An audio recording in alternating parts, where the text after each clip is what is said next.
నిజమైన భక్తుడికి భగవంతుని స్మరణ మాత్రం చేత కంఠం గద్గదమై మనస్సు ఆర్ద్రమైపోతుంది.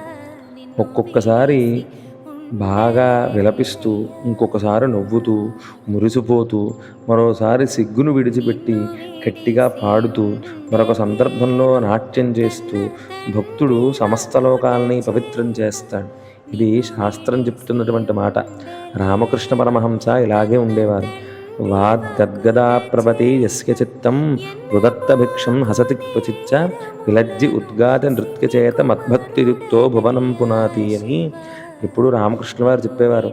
అందరూ పోయారని ఏడవడం కాదయ్యా, అమ్మ భగవంతుడు కనపడలేదని ఒక్కసారి ఏడు, ఆ దేవుడు కనిపిస్తాడు అని.